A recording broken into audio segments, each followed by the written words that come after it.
الذين ينفقون أموالهم بالليل والنهار ماہ محرم الحرام ہجری سال کا 1444 ہجری، اس مہینے سے اسلام کا ایک بڑا عظیم واقعہ اور بڑے عظیم اسلام کی بڑی عظیم تاریخ کی یاد وابستہ ہے، اور وہ ہے نبی اکرم صلی اللہ علیہ وسلم کا اور صحابہ کرام کا مکۃ المکرمہ سے مدینہ المنورہ کی طرف ہجرت فرمانا۔ ہجرت کے اس سفر میں دنیا کے آج جو حالات ہیں مسلمانوں کے لیے، ان حالات میں بڑی عبرتیں اور نصیحتیں ہیں۔ ہجرت کے اس سفر میں یہ ثابت ہوتا ہے کہ اللہ کی تدبیر، اللہ کا فیصلہ، اللہ کی بات ہر حال میں غالب اور بھاری رہتی ہے۔ ہوگا وہ جو اللہ رب العالمین چاہے گا۔ ساری طاقتیں مل کر کے بھی اگر اللہ کے کسی بندے کو نقصان پہنچانا چاہے، کچھ بگاڑنا چاہے تو بگاڑ نہیں سکتی، مگر اتنا ہی جتنا اللہ تعالیٰ کو منظور ہو۔ اور دنیا کی ساری طاقتیں مل کر کے بھی اگر کسی کو کچھ دینا چاہے، کسی کا کچھ بنانا چاہے، تو نہ یہ طاقتیں دے سکتی ہیں نہ بنا سکتی ہیں، مگر اتنا جتنا اللہ تعالیٰ چاہے۔ کچھ باتیں پچھلے جمعے کے خطبے میں گزر چکی ہیں کہ کتنا نازک اور حساس موقع تھا، اس موقع کی ترجمانی، اور کتنا پرخطر اور ہولناک اور ڈینجر تھی وہ گھڑی جب ابو بکر صدیق رضی اللہ تعالی عنہ نے محمد الرسول اللہ صلی اللہ علیہ وسلم سے غار کے اندر کہا کہ اللہ کے رسول، اگر دشمنوں نے جو ہمارا پیچھا کر رہے ہیں گوفے کے منہ تک آ گئے ہیں، اگر انہوں نے اپنے پاؤں کی طرف بھی جھانک کر کے دیکھا تو ہم پر نظر پڑ جائے گی۔ کتنا خطرناک یہ موقع تھا۔ انسان کی نظر ظاہر پہ جاتی ہے، انسان ظاہر کو دیکھ کر کے فیصلہ کرتا ہے، لیکن انبیاء کرام اپنے ایمان سے، اپنی توحید پرستی سے، اپنی ایمانی جرأت سے اور اللہ پر جو بھروسہ رکھتے ہیں، اس کی روشنی میں وہ چیزیں اور وہ باتیں بتاتے ہیں جو اللہ کی طرف سے ان پر القاء ہوتا ہے اور اللہ کی طرف سے ان کے اندر ڈالی جاتی ہے۔ آپ نے فرمایا لا تحزن ان اللہ معنا، چنتا مت کرو، ٹینشن لینے کی کوئی ضرورت نہیں ہے، اللہ ہمارے ساتھ ہے۔ صرف دو ہیں، اور دوسری طرف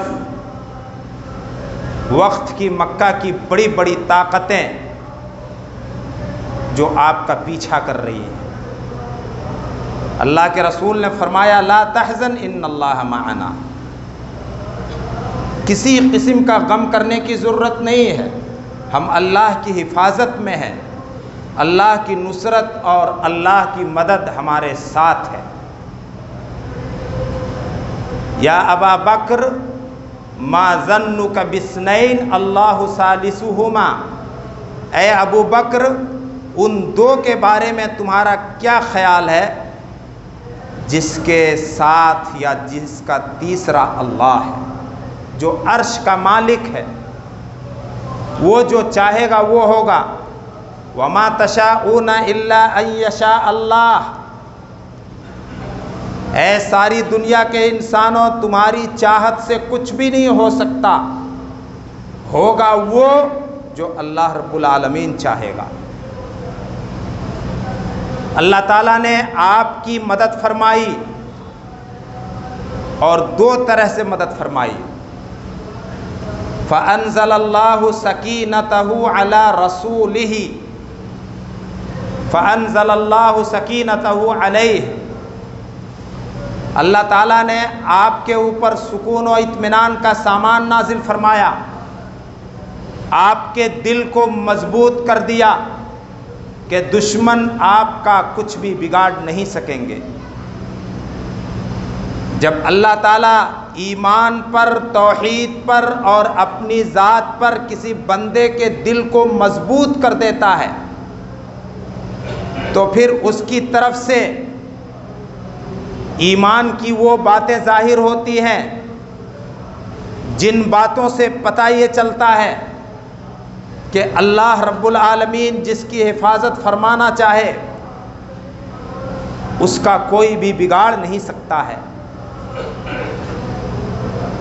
حضرت موسیٰ علیہ السلام اللہ کے حکم سے اپنی قوم کو لے کر کے نکلے، پچھلے جمعے کے خطبے میں بتایا تھا۔ فرعون جو اس وقت کی بڑی مضبوط اور طاقتور حکومت کا مالک تھا، جس حکومت اور سرکار کے پاس زمانے کے حساب سے سارے ہتھیار، اسلحے اور فوج تھی، بنی اسرائیل گھبرا اٹھے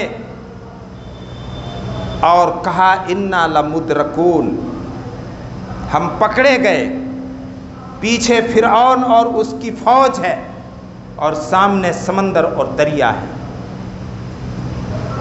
حضرت موسیٰ علیہ السلام کی آنکھیں کچھ اور دیکھ رہی تھی۔ حضرت موسیٰ کا توکل اور بھروسہ اللہ کی ذات پر تھا، تدبیر اللہ کی، فیصلہ اللہ کا، بات اللہ کی غالب رہے گی۔ قال کلا، ساتھیوں تمہارے دل میں جو کچھ ہو رہا ہے خیال پیدا، تم جو سوچ رہے ہو کہ فرعون ہمیں پکڑ لیں گے اپنی فوج کے ساتھ، فرعونی ہمیں پکڑ لیں گے، ایسا ہرگز نہیں ہوگا۔ ان معی ربی، میرے ساتھ میرا رب ہے، سیہدین، وہ راستہ نکالے گا، چھٹکارے اور نجات کی راہ وہ نکالے گا۔ اللہ تعالیٰ نے راستہ دے دیا سمندر کو دو حصوں میں پھاڑ کر کے۔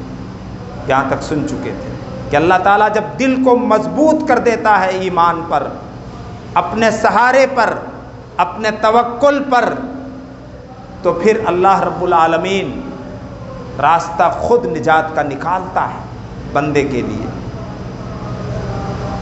اللہ کی تدبیر کس طرح سے غالب آتی ہے؟ حضرت صالح علیہ السلام اور آپ کی قوم، قوم سمود، اس قوم کا بھی تذکرہ قرآن کریم میں بار بار ہوا ہے۔ قوم سمود وقت کی بڑی خوشحال قوم، طاقتور قوم، اور اللہ رب العالمین نے اس قوم کو عجیب ہنر، فن اور کلا دیا تھا کہ پہاڑوں کی چٹانوں کو تراش تراش کر یہ قوم محلات بنایا کرتی تھی۔ دنیا میں یہ قوم سمود پہلی قوم ہے جس نے پہاڑوں کی چٹانوں کو تراش کر کے محلات بنائے۔ اللہ تعالیٰ نے اس قوم کے حالات کو قرآن کریم میں خوب بیان کیا ہے۔ ان کی فرمائش پر صالح علیہ السلام کو اللہ تعالیٰ نے اونٹنی کا معجزہ دکھایا اور دیا، جس کو قوم نے دیکھا۔ جب قوم نے ایمان لانے کے بجائے اونٹنی کو قتل کر دیا تو صالح علیہ السلام نے اپنی قوم سے بتایا اور کہ اب تم بچ نہیں پاؤ گے۔ اللہ کا عذاب 3 دنوں کے بعد تم پر آئے گا، اللہ کا عذاب تمہیں پکڑ لے گا۔ اللہ کے عذاب پر اور نبی کی بات پر قوم کو بھروسہ ہوا، کہا 3 دن سے پہلے ہم صالح اور صالح کے گھر والوں اور صالح کے اوپر ایمان لانے والے مسلمانوں کا صفایا کر دیں گے۔ وَكَانَ فِي الْمَدِينَةِ 9 رَهْطٍ يُفْسِدُونَ فِي الْأَرْضِ وَلَا يُصْلِحُونَ۔ یہ 9 قسم کے بڑے لیڈر اور سردار قسم کے لوگ تھے جو کفر و شرک میں بڑی آگوانی کرتے تھے، پیش رہتے تھے صالح علیہ السلام کو ستانے میں اور مومنوں کو ستانے میں۔ جن کا کام کیا تھا یفسدون فی الارض، اللہ کی زمین پر وہ فساد اور بگاڑ پھیلاتے تھے، انسانی امن و امان اور شانتی کو وہ بھنگ کرتے تھے۔ آج دنیا میں کتنے ایسے لوگ ہیں ارباب حکومت کی طرف سے، دنیا کی سرکاروں کی طرف سے ایسے لوگ کام کرتے ہیں جن کا کام ہی یہ ہے دنیا کی شانتی کو بھنگ کرنا اور انسانی زندگی کے ساتھ کھلواڑ کرنا، اور ان کو اپنی طاقت پر، اپنی حکومت پر اور ملے ہوئے اختیارات پر اور ملی ہوئی کرسی پر بڑا ناز اور گھمنڈ ہوتا ہے۔ قالوا تقاسموا باللہ لنبیتنہ واہلہ، اللہ کی قسم کھا کر کے انہوں نے کہا ان 9 سرداروں نے کہ راتوں رات صالح اور صالح کے گھر والوں پر ہم چھاپا ماریں گے اور ان کے پورے پریوار کو اور جن لوگوں نے ایمان لایا ہے صالح پر راتوں رات ہم ان کا صفایا کر دیں گے، اور جب صبح ہوگی ان کے خون کا چرچا ہوگا تو ہم کہہ دیں گے کہ ہم تو اس وقت موجود نہیں تھے جب تمہارے آدمی مارے گئے، اور ہم سچ کہہ رہے ہیں۔ یہ قوم کا پلان بنا۔ اللہ تعالیٰ فرما رہا آگے وَمَكَرُوا مَكْرًا، قوم نے ایک چال چلی، قوم نے ایک تدبیر کی۔ قوم سمود نے داؤ چلا کہ صالح اور صالح کے اوپر ایمان لانے والوں کو راتوں رات ہم سب مار ڈالیں گے۔ کوئی معمولی فیصلہ کیا تھا اور قسم کھا کر کے یہ عہد کیا تھا۔ اللہ فرما رہا انہوں نے ایک چال چلی وَمَكَرْنَا مَكْرًا وَهُمْ لَا يَشْعُرُونَ، اور ہم نے بھی ایک چال چلی اور ہمارے مکر اور ہماری چال، ہماری تدبیر، ہمارے فیصلے کا ان کو کچھ پتہ تک نہیں ہوا۔ اللہ تعالیٰ فرما رہا فَانظُرْ كَيْفَ كَانَ عَاقِبَةُ مَكْرِهِمْ، اے ساری دنیا کے انسانوں، اے ہر زمانے کے لوگوں، اے دنیا کی حکومتیں، اے حکومت کے لوگوں، اے اپنی طاقت و قوت اور اپنی فوج اور اپنی سینا اور اپنے ہتھیار پر ناز کرنے والے لوگوں، سب سن لو، سب غور کر لو کہ ان کی چال بازی کا انجام کیا ہوا، ان کے داؤ کا انجام کیا ہوا۔ ہم نے ان 9 سرداروں سمیت پوری قوم کو اس سے پہلے کہ وہ صالح پر ہاتھ ڈالتے ہم نے تہس نہس اور برباد کر دیا۔ کس چیز سے برباد کیا؟ اللہ تعالیٰ جب اپنے بندے کی مدد کرنا چاہتا ہے تو پھر ایک معمولی چیز سے دشمن کو ہلاک کر سکتا ہے اور بندے کی مدد کر سکتا ہے، لیکن شرط ہے بندہ اللہ کا ہو کر رہے۔ من کان للہ کان اللہ لہ، جو اللہ کا ہو جاتا ہے اللہ اس کا ہو جاتا ہے۔ جو اللہ کے دین کی مدد کرتا ہے، جو رسول کی مدد کرتا ہے، رسول کی اتباع و پیروی کرتا ہے، سچا توحید پرست ہوتا ہے، ہر حال میں اللہ کی ذات پر بھروسہ رکھتا ہے، اللہ اس کا ہو جاتا ہے۔ اللہ تعالیٰ نے 2 قسم کا عذاب بھیج کر کے قوم سمود کو ہلاک و برباد کر دیا۔ زمین کے نیچے سے اللہ رب العالمین نے زبردست قسم کا بھونچال، زلزلہ اور بھوکمپ بھیج دیا۔ زمین پھٹ گئی، لرزنے لگی، لرز کر کے پھٹ گئی، اور اوپر سے اللہ رب العالمین نے چنگھاڑ کی آواز بھیج دی۔ اللہ تعالیٰ کے اختیار میں سب کچھ ہے۔ جس قوم نے پہاڑوں کو تراش کر کے محلات بنائے تھے، فَتِلْكَ بُيُوتُهُمْ خَاوِيَةً بِمَا ظَلَمُوا، اے لوگو دیکھ لو ان کے وہ محلات، ان کی بستیاں، ان کے گھر سب اجڑے پڑے ہیں ان کے ظلم کی وجہ سے۔ اللہ کو ظلم پسند نہیں ہے۔ ان فی ذلک لآیۃ لقوم یعلمون، اس میں عبرت کی نشانی ہے ان لوگوں کے لیے جو علم رکھتے ہیں، سمجھ رکھتے ہیں۔ میرے بھائیو اور دوستو، اللہ تعالیٰ مدد اس وقت فرماتا ہے جب بندہ اپنے قدم کو اللہ کی طرف بڑھاتا ہے، جب بندہ اللہ کا ہو جاتا ہے۔ آج حالات جو تشویشناک ہیں اور آزمائش کے ہیں، ان تشویشناک اور آزمائش کے حالات میں اس قسم کے واقعات میں بڑی نصیحت اور عبرت ہے۔ اور اللہ تعالیٰ صرف نبیوں کی مدد نہیں کرتا ہے بلکہ اپنے مومن بندوں کی مدد کرتا ہے، مسلمانوں کی چارہ سازی فرماتا ہے، لیکن شرط یہ ہے کہ مسلمان سچے توحید پرست رہیں، ہر حال میں اللہ ہی سے مدد مانگیں، اللہ کا ہو کر کے رہیں، فرائض کی پابندی کریں، نمازوں کی پابندی کریں، اور حالات جتنے بھی مشکل ہوں صبر و برداشت کے ساتھ دین پر قائم رہیں۔ وَاسْتَعِینُوا بِالصَّبْرِ وَالصَّلَاحِ، اللہ سے مدد طلب کرو نمازوں کی پابندی کر کے، اور ہر حال میں دین پر جم کر کے استقامت دکھاؤ مشکل حالات میں۔ مومنوں سے استقامت کا مطالبہ ہے کہ ہر حال میں دین پر قائم رہو گے، اور استقامت کا مطالبہ اللہ کی طرف سے ہے۔ اس کا مطلب یہ ہے کہ اللہ کی طرف سے آزمائشیں آئیں گی۔ نبیوں پر آزمائشیں آئی، اللہ کے مخلص اور سچے توحید پرستوں پر آزمائشیں آئی، انہوں نے استقامت دکھایا، دین پر ہر حال میں قائم ہوئے۔ سورہ یاسین قرآن کریم کی بڑی مشہور سورت ہے۔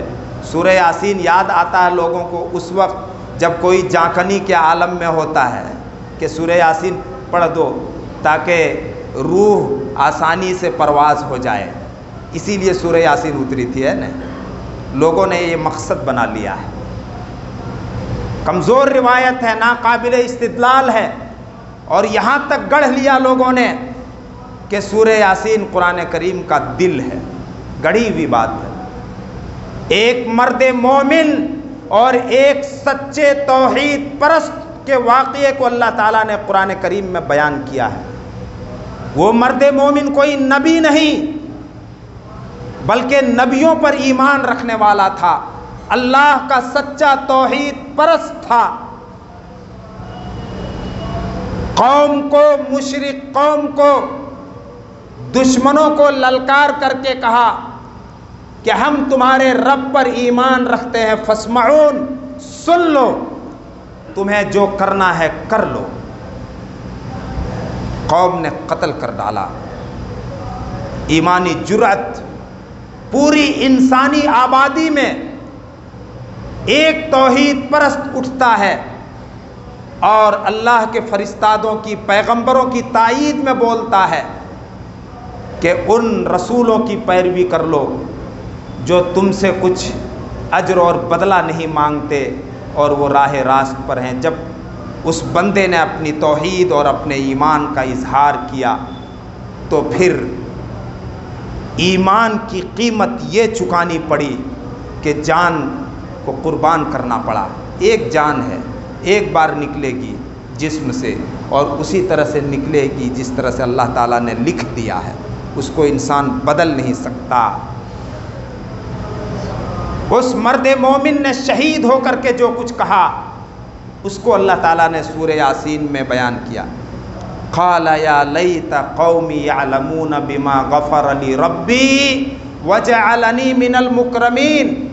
جس قوم نے مجھ کو ایمان لانے کی وجہ سے شہید کر دیا، کاش وہ قوم میری قوم جانتی کہ میرے رب نے مجھ کو کس وجہ سے بخش دیا اور مجھ کو بڑی عزتوں سے نوازا کہ جنت نصیب کر دی.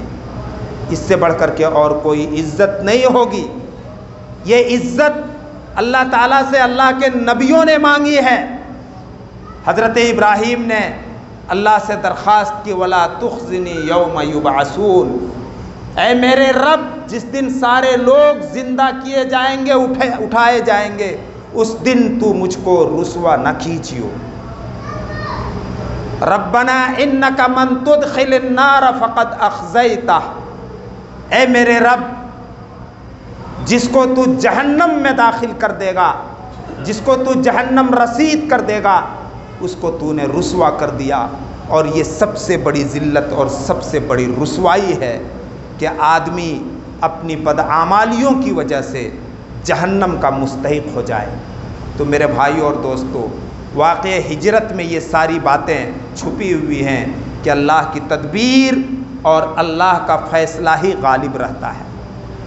انسانی تدبیریں، انسانی فیصلے اللہ کی تدبیر اور اللہ کے فیصلے کے سامنے کچھ نہیں ہے. واللہ غالب علی امرہ. اللہ جو فیصلہ کر لیتا ہے اس پر وہ غالب ہے، بھاری ہے. بڑی بڑی طاقتوں نے اللہ کے بندوں کو ستایا ہے، مارنے کی کوشش کی ہے، لیکن اللہ تعالیٰ نے حفاظت فرمائی ہے مشکل گھڑی میں. لیکن یاد رکھنا، من کان للہ کان اللہ لہ. جب ہم اللہ کے ہو جائیں گے تب اللہ ہمارا ہوگا، اللہ کی مدد آئے گی. ان تنصروا اللہ ینصرکم ویثبت اقدامکم. جب تم اللہ کی مدد، اللہ کے دین کی مدد کے لیے اٹھ کھڑے ہوگے، اپنے کردار سے، اپنے عمل سے، اپنے اخلاق سے، اپنے طور طریقے سے اور اپنی زبان سے بتا دو گے کہ ہم سچے مسلمان ہیں، ہم سچے توحید پرست ہیں، تو پھر اللہ تعالیٰ تمہاری مدد فرمائے گا. اور جب اللہ تمہاری مدد فرمائے گا تو تم پر کوئی غالب اور بھاری نہیں پڑ سکتا ہے. اللہ تعالیٰ ہم سب کو صحیح سمجھ عطا فرمائے، ہمارے ایمان کو مضبوط کرے. اللہ تعالیٰ ہمارے اندر سچی توحید پرستی پیدا کر دے، اور اللہ رب العالمین ہم سب کو توفیق دے کہ ہم ہر حال میں دین پر استقامت اختیار کریں، دین پر قائم رہیں. اللہ تعالیٰ پوری دنیا میں امن و امان اور شانتی کو عام کرے، اور امن و شانتی بھنگ کرنے والوں کو اللہ رب العالمین صحیح سمجھ عطا کرے. اور ہم میں جو بیمار ہیں اللہ رب العالمین ان کو شفائے کامل عطا فرمائے. اور جن بھائیوں نے دعاؤں کے لیے درخواست کی ہے ان سارے بیماروں کو اللہ رب العالمین شفائے کامل نصیب فرمائے. اور ہم سب کو اللہ رب العالمین مصیبتوں سے، پریشانیوں سے اور ہر قسم کی آزمائشوں سے ہماری حفاظت فرمائے. یقیناً وہی ہمارا محافظ ہے اور ہماری پریشانیوں کو دور فرمائے. یقیناً وہی ہمارا مشکل کشا ہے. بارک اللہ لنا ولکم فی القرآن الحکیم ونفعنا وإیاکم بالآیات والذکر الحکیم. انہ تعالی جواد کریم ملک بالرؤوف الرحیم.